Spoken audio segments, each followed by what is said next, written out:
Unplugged in coronavirus and the growing urgency to develop a safe and effective vaccine. The assumption we're making, which I think is reasonable, is that we will know by the end of this calendar year whether we have a safe and effective vaccine. Dr. Anthony Fauci on the challenges of finding a cure to treat those already infected with coronavirus. America's spike in COVID infections. Is it the beginning of a second wave or more of the first? This is just one constant forest fire looking for human wood to burn. Experts explain the impact on children, the continued need for more and better testing, and what happens when a vaccine is approved. Unplugged in, challenges in a pandemic.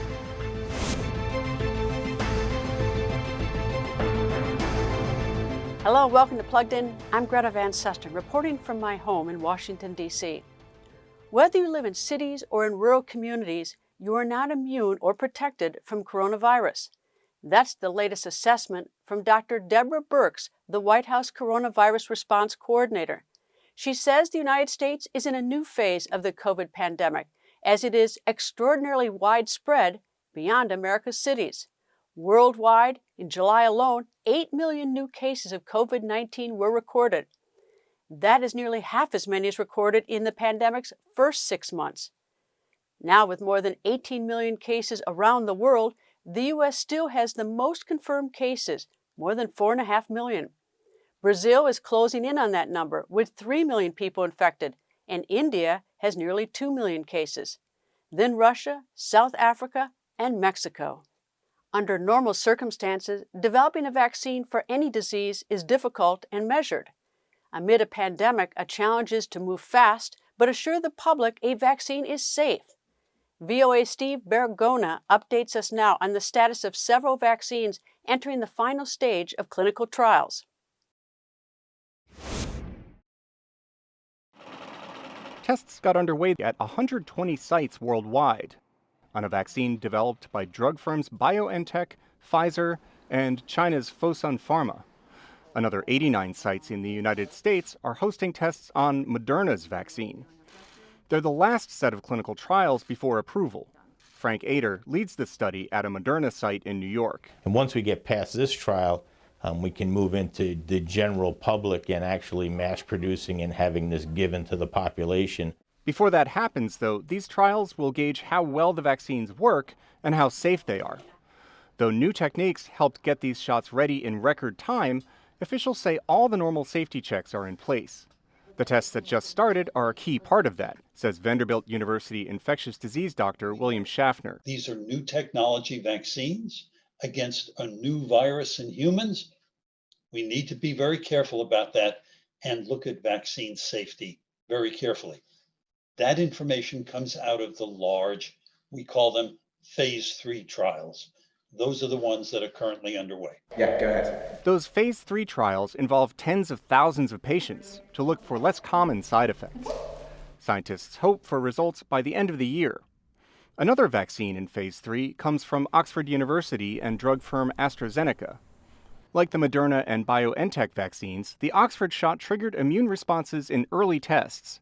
But that's not enough, says Oxford's project lead, Sarah Gilbert. So we don't know how strong that immune response needs to be. So we can't say just by looking at the immune responses whether this is going to protect people or not.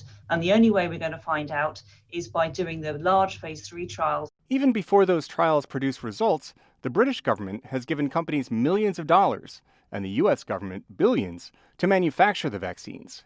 That way, some doses will be ready right away if results are positive. Sandy Douglas is with the Oxford team. The vaccine may be available for people in some high-risk groups in the UK by the end of the year, but it won't be made available to everybody immediately. It's likely to be given to the people who have the most to benefit from it, the most to gain from it earliest, and then gradually introduced for other people. U.S. health officials are also discussing who will get the limited supply of first doses, likely beginning with healthcare workers. 2 Chinese companies have vaccines in phase 3 testing in the United Arab Emirates and Brazil. At least 17 other vaccines are in earlier clinical tests around the world. Experts say more is better, because different vaccines may work best for different groups of people. Steve Baragona, VOA News. A research scientist from Britain's University of Warwick participated in Phase 2 of the Oxford vaccine trial. He told VOA he does not know whether he was injected with the COVID vaccine or a placebo. I did a blood test after 1 month, and then the next blood test is going to be after 3 months, then 6 months, and then a year, in which they're testing whether I have antibodies in my bloodstream. Other than that, I'm testing myself with a regular PCR swab test every week. I haven't seen my parents for 6 months. There's a lot of people who haven't seen their elderly members of family. So anything that could be done to hasten the solution, I think it's everybody's duty to try and contribute. Dr. Anthony Fauci, a member of the White House Coronavirus Task Force, testified in a hearing before Congress that about 250,000 people in the United States have volunteered for Phase 3 trials. I will talk to Dr. Fauci about vaccine progress in just a few moments. First, VOA's Capitol Hill correspondent, Katherine Gibson, on the hearing and the reality check the doctors gave the lawmakers. For the first time since June, new cases of COVID-19 fell nationwide compared to the previous week. But with the number of cases still rising in some states, U.S. lawmakers sought answers from the experts leading the Trump administration response. Can you help us understand why? While Europe has largely contained the virus, the United States has seen a continued rise in new cases. If you look at what happened in Europe when they shut down or locked down or went to shelter in place, however you want to describe it, they really did it to the tune of about 95+% of the country did that. When you actually look at what we did, even though we shut down, even though it created a great deal of difficulty, we really functionally shut down only about 50%. The United States has ramped up testing in the last few weeks, but with the debate over reopening the American economy still a politically sensitive issue, experts warn testing is no substitute for preventative measures. We cannot test our way out of this or any other pandemic. Testing does not replace personal responsibility.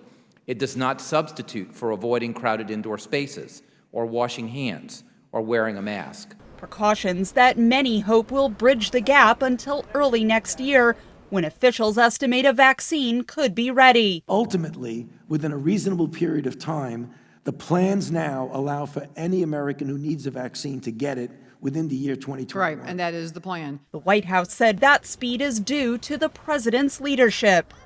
These critical investments in a coronavirus vaccine are due to the fact that we have a businessman in the White House. But congressional Democrats accuse the president and Republicans of failing to deliver needed aid to Americans who are out of work and struggling.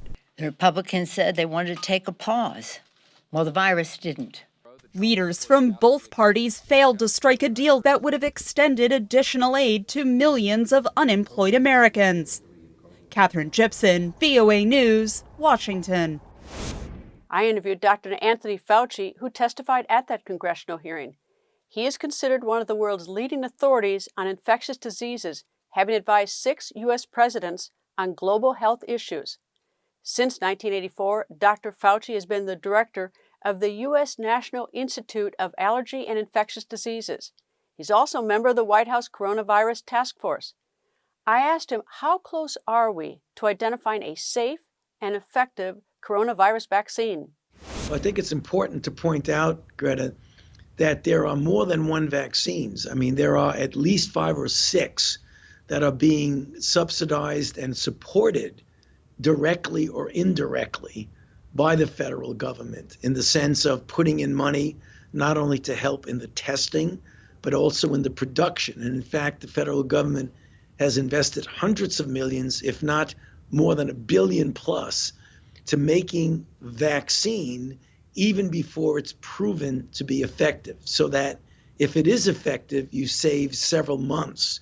And the only thing you're risking is money, because if it turns out that it's not, you've made a vaccine that wouldn't be used. So right now, at the same time as we're testing the vaccine, they're starting to ramp up the production. So The assumption we're making, which I think is reasonable, is that we will know by the end of this calendar year whether we have a safe and effective vaccine. I'm cautiously optimistic that we will, based on the preliminary data that we've seen from the phase 1 trial. But assuming that we do, by the end of the year, the beginning of 2021, as we go into 2021, we should have hundreds of millions of doses as we get into the year. That means that we should have vaccines enough for everyone here. The companies promise that they will make up to 1 billion doses, and you have more than one company that's talking about that. Then you have the Chinese who will be making a vaccine. You have the UK and the Europeans who have a vaccine. There will be, I think, enough vaccine, if everything turns out to be successful, to get vaccine not only to the countries that are the classical rich countries, but those who are low and middle income that would not be able to readily have access to a vaccine. That's what we're hoping to do. What is the effectiveness that we are hoping to? Obviously, we're hoping for 100%, but what is the definition of effective? Well, it's a statistical analysis of proving that it is significantly better than not having the vaccine. We hope that that's going to be at least 50 to 60%. It could be more. I think if it's much less, there may be a reluctance to use it, but it really depends upon how much less. I would be optimistic and hoping that we get something that's 70, 75, 80% or more. I hope so. If not, I think even a 50 to 60% vaccine would be a major contribution together with public health measures to contain this virus. I can tell you, if there's a vaccine that's available that's safe and effective, I will get the vaccine, predominantly because I think it's important to protect yourselves as best you can. But I would not stop from the public health measures of hand washing, if there's still activity in the community, wearing a mask, avoiding crowds. When the level goes so low in the community, then we could start to be thinking about getting more towards what we consider normal. But right now, if you look in this country, with now 60, 50, 60, even as high as 70,000 new cases a day, that's not normal. We've got to get that way, way down before we approach normal. The therapeutic that everyone seems to have the most attention on right now, and I realize we're learning so much every day, but is remdesivir, which is what I understand is that if you are very sick and you end up in the hospital here in the United States, you will get it from the IV, and that it is an antiviral, much like Tamiflu is for the flu. Right. Is there any way remdesivir can be distributed orally like Tamiflu? Or? What we're putting a big push on right now is exactly what you're referring to. Namely, what do you do early in infection to prevent someone from progressing to serious disease? We have a number of clinical trials that are ongoing with other direct-acting antivirals, but importantly, with antibodies that are called monoclonal antibodies that are very specific antibodies directed against the virus that you make from the body's natural capability. You clone it and you make it. There are a number of trials, ones that's already started, two that are going to be starting this week, to give some to early individuals in an outpatient basis, some to individuals a little bit later in the hospital.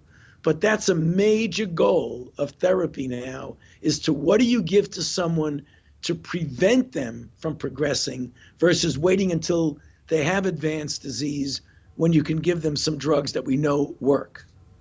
One of the discussions here in the United States since about beginning of March is hydroxychloroquine and that's something that's used all over the world as an anti-malaria, been used for a number of years, used for other disorders like I think lupus. Has that now been concluded as not to be good as a prophylactic and not to be effective once you get COVID-19? Well, there have been a lot of different observational studies that have come up with conflicting data. But the randomized placebo-controlled trials that are the gold standard of whether something actually does work have uniformly shown there's no efficacy of hydroxychloroquine in the treatment of COVID-19 disease. That's treatment once you get it. Does that include as a prophylactic before you get it? Yeah, there have been no studies that have shown its efficacy at any stage. The ones that have shown early potential signal of efficacy have been done in a way that is not a randomized placebo-controlled trial, which is the reason why, if you look at all the data, it's pretty uniform. We still keep an open mind to any placebo-controlled randomized trial that would show efficacy or not for hydroxychloroquine or any drug. We would keep an open mind. But the overwhelming data as it exists now does not show any efficacy. Coronavirus has killed more than 155,000 people in the United States. That number is currently more than any other country. Among those who have died is former Republican presidential candidate Herman Cain. In 2012, the former CEO of the Godfather's Pizza chain ran unsuccessfully for the Republican Party presidential nomination. Before that, he worked at Coca-Cola and later at Pillsbury, where he turned around the company's struggling fast food chains. Cain once served as a director of the U.S. Federal Reserve Bank in Kansas City. A cancer survivor, Cain was an ardent supporter of President Donald Trump. He was a very special person. I got to know him very well. And unfortunately, he passed away from a thing called the China virus. Just a few weeks ago, Cain attended President Trump's campaign rally in Tulsa, Oklahoma. He was photographed maskless in the crowd. 9 days later, he tested positive for COVID-19. Herman Cain was 74. All experts say wearing a mask in public will help mitigate the spread of the virus. Dr. Michael Osterholm is director of the Center for Infectious Disease Research and Policy at the University of Minnesota. He spoke with Plugged In Steve Reddish about how coronavirus has gripped the U.S. This has just been one big hot forest fire. This is a coronavirus pandemic that is not like one we've seen with influenza before. And we may knock it down, put it out, you might say, in some areas, only to have it be reseeded with embers from adjoining fires. And that's what's happening right now. This is just one constant forest fire looking for human wood to burn. And wherever we have mitigation strategies that are able to suppress it, we're seeing less activity. Otherwise, this is going full tilt. Is the virus mutating? The virus is mutating, but we have to be very careful how we talk about that so it doesn't give people a sense that, oh my, look what's happening here. Just like you and me, if we looked at pictures of us from 30 years ago, 20 years ago, 10 years ago, and now, we'd say, oh, look how he's changed, but it'd be the same us. And we know that this virus is changing as it ages, but it's not clear yet that any of those changes are functionally different or make the virus do things that it didn't do before, whether it be increased transmission or whether it caused more severe disease. And those are studies that are still ongoing, but I think it'd be very premature to suggest that something's happened to this virus that makes it a more dangerous or less dangerous virus to deal with. What is the balance between testing and getting this thing under control? How much testing do we have to do? Do we have enough tests? And what do you suggest as far as testing is concerned? Well, first of all, I've never really understood the issue about doing too much testing in terms of what it means for the epidemic. That'd be like saying, if you double the number of pregnancy tests, you could cut down the number of pregnancies by half. You know, I mean, either you're pregnant or you're not. Okay, testing more or less isn't going to determine the number of pregnancies in a community. And so what we're trying to do is find as many people who we can who are infected with the virus, with the idea of hopefully having them, in a sense, isolate themselves so they don't transmit on to others, meaning don't be out in the public spaces and so forth if you're infected. At this point, we don't have a national plan for testing and how to use it. We developed a plan at our center several months ago, published it on one of our viewpoints on our website about smart testing. Smart testing is when you test the right person with the right test at the right time for the right result to have the right outcome. And if you don't have all those linked together, it's a wasted test. A test that's returned in 8 to 10 days is pretty much meaningless. A test that doesn't ever get returned, even if it's done the first day, is pretty much meaningless. A test that doesn't detect whether or not you really are infected at any accuracy, so that therefore you don't know how to judge the test result, isn't necessarily a smart test. And if you're testing the wrong people, you know, the people who basically just want to be routinely tested because that makes them feel more comfortable, even though they may not be exposing themselves to the virus, aren't the people we should be testing right now. We should be testing those who are clinically ill, who we believe may have the infection, or their contacts. We maybe want to testing certain environments like congregate care areas, like long-term care, to make sure we don't get the virus into them. But the idea of just more testing is better isn't the case, but lots of testing is necessary.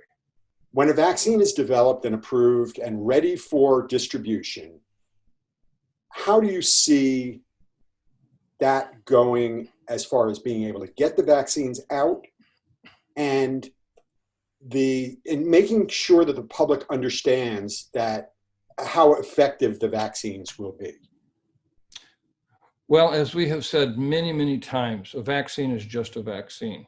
It means nothing till it's a vaccination, till it's actually in your arm. And that is the critical point. And so what we need to do now is start broadcasting loud and clear all the information we have on what's going on with these vaccine trials with complete transparency, so that the public will know every day what's happening, how many people have been vaccinated, what's happening, what kind of reactions are they having, what are the plans for evaluating the data, and how it will then be considered in terms of approval process. Complete transparency is critical. Remember, there's not just one vaccine in the race here. There's a number of them. And I'd be happy if all of them worked, so that we could actually have overlapping vaccines that might very well give us quicker protection, meaning that we can vaccinate more people sooner. But at this point, we have to just take a step back and say, we can be hopeful for these vaccines, but hope is not a strategy. Will we have a vaccine or vaccines by the end of the year? Likely. But the question is, what does that mean? You'll have a vaccine. Will it be rushed in terms of its evaluation, such that people lack confidence in it? How long will it protect for, even if it is adequately evaluated and the safety issues around it elucidated? We just don't know that yet.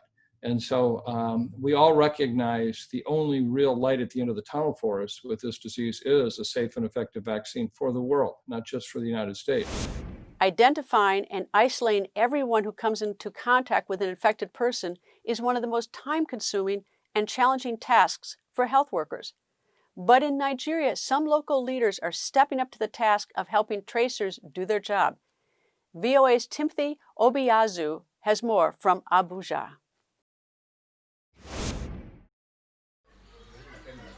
Daniel Silla is the town crier in this Abuja village. His job is to disseminate vital information from the village chief to people who live in the community.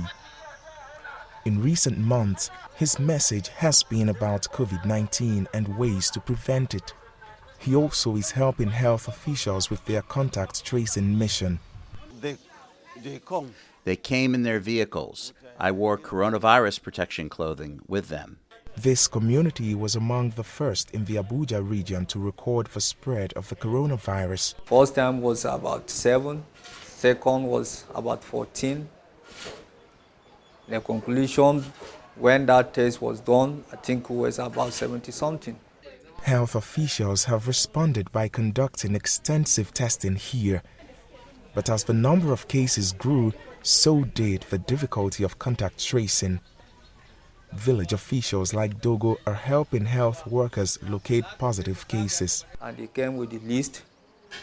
We give them a quick response by working together with them to fish out those who was affected. I was part of the committee because the list was with me. We have to go around and be checking who and who is affected. Nigeria has so far recorded some 41,000 cases of COVID-19, but the fear and stigma attached to the disease have limited the number of people who show up for testing or report symptoms. Last month, the Coronavirus Task Force Committee criticized the unwillingness of Nigerians to participate in contact tracing. Until Nigerians respond, they said the pandemic cannot be brought under control. Timothy Obiazu for VOA News, Abuja. While voluntary compliance and attitudes about face masks and social distancing are also an issue here in the United States, there is a lot about COVID-19 that we are just learning, such as why some patients report a wide range of symptoms and others have none, or why children may not be as infectious in spreading the virus to others. More from my conversation with Dr. Anthony Fauci. We know now, and there are more studies that are coming out, that children between 10 and 19 transmit to adults as easily as adults transmit to adults. If you're up to 10 years old, a study from Korea said that in fact it's less likely to transmit to adults. However, a more recent study came out and found out that very young children have anywhere from 10 to 100 times the amount of virus in their nasopharynx. So we've got to be careful. If it's in the nasopharynx, you can assume that it may be able to transmit. So we're still learning a lot about infection in children and how likely it is for them to transmit to others. If you and I both get COVID, and you get a mild case, I get a severe case, but we both survive it, are we going to have the same amount of antibodies, or am I going to have a more robust antibodies in my system because I dealt with a bigger problem? That's a very good question. We don't know definitively to the answer to that, but it is likely that the longer you have virus replicating in you and the higher the concentration, the more of a potent immune response.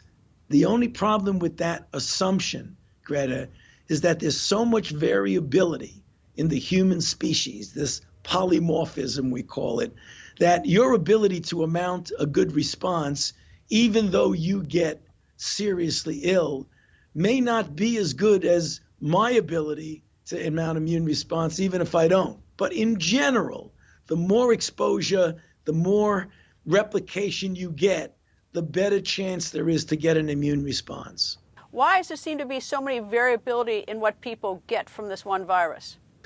I've been dealing, as you know, Greta, you've been interviewing me with it for years, with viruses for decades and decades. I've never seen a virus that has this wide range of difference in its manifestations.